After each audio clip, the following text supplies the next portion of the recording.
by show of hands, who actually speaks Kaapse-vlakte Afrikaans? After all, it is the Table Mountain talks. I'm Gerry, and that is Michele. We're going to speak about urban acupuncture. We come from an organization called Mothers Unite. It's really a community-based organization in the heart of Lavender Hill. It's 30 kilometers away from here as we speak, characterized by gangsterism. It's characterized by high levels of unemployment. Teenage pregnancies is on the rise. There's child abuse, there's neglect, there's domestic violence. There's a population of about 60 to 65,000 people living in Lavender Hill.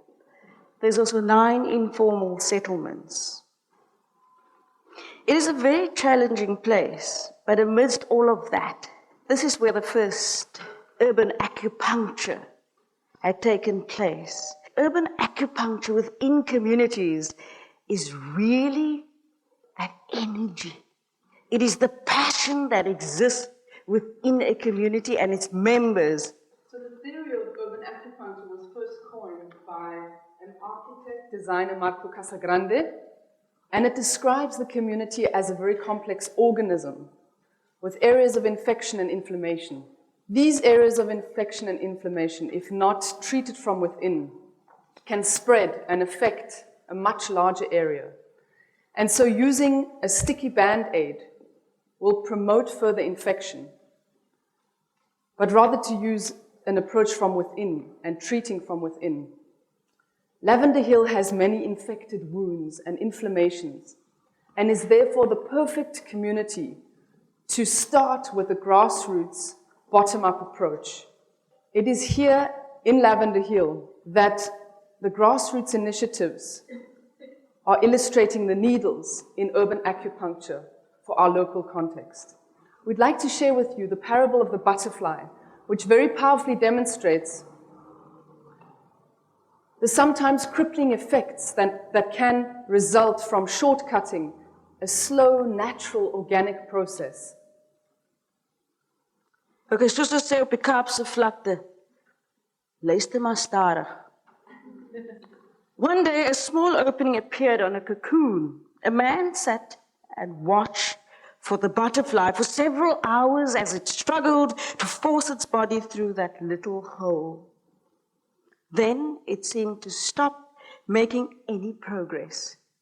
It appeared as if it had gotten as far as it could, and as far as it could go.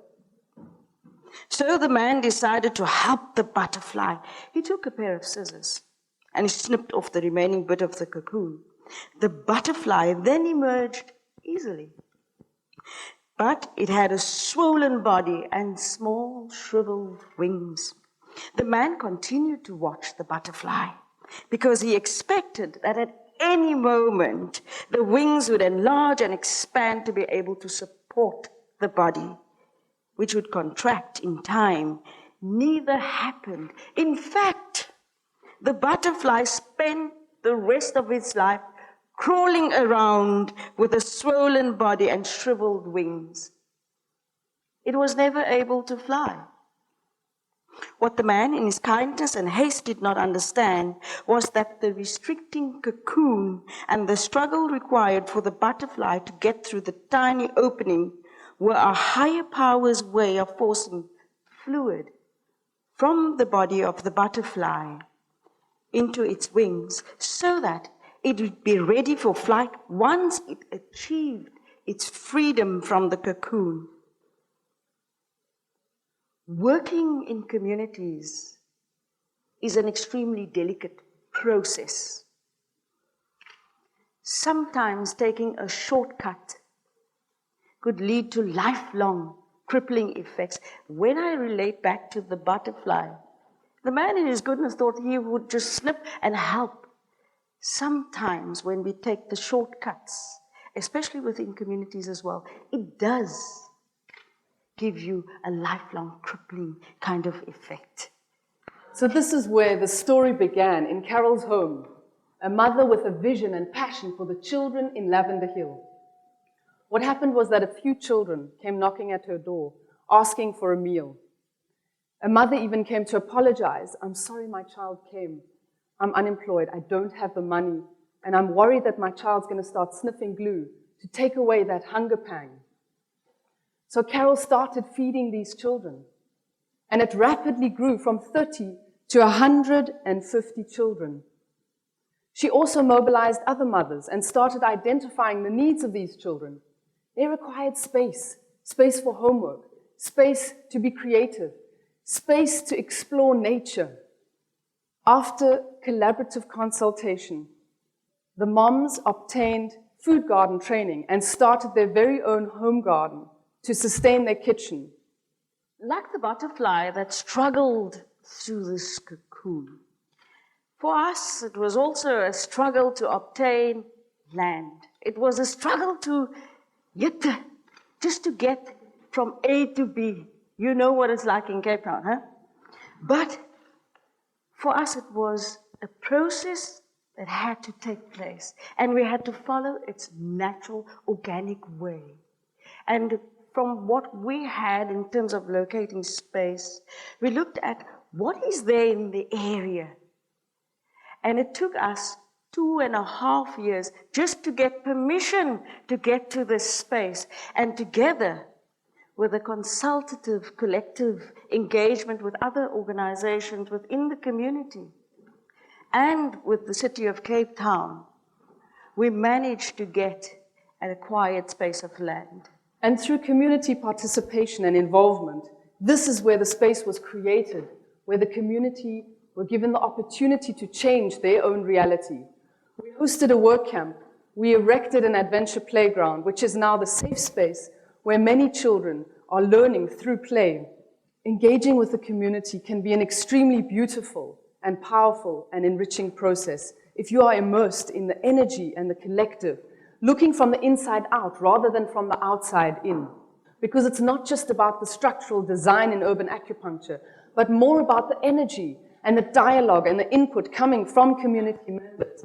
Here we have local fathers that are designing their very own sandpit, which is next to the adventure playground.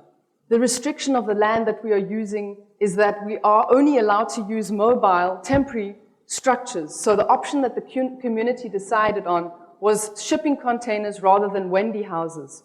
Recycling tires, planting trees, and designing a luscious garden to beautify the area are all ideas that emerged from within the community.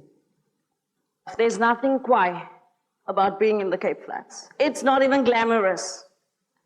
We have our challenges, we have our struggles, and you would plant potatoes the one day, the next day you'll find all those potatoes gone. But what we had to do was continue. We've replanted again.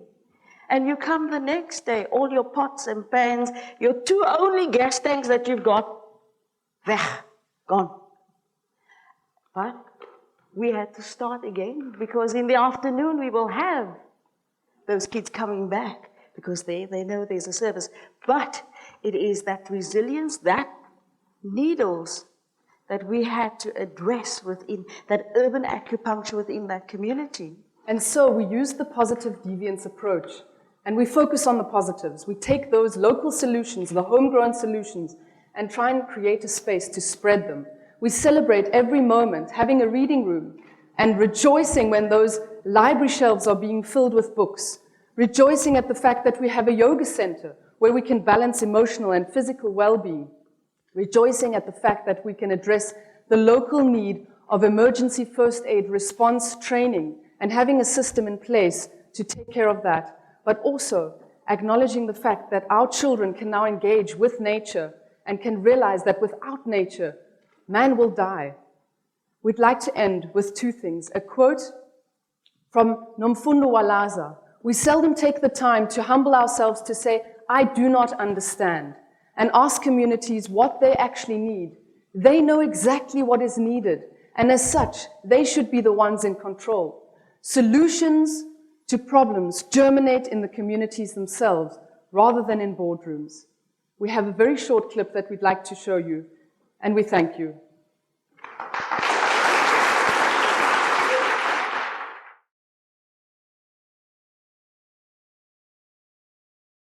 Wow.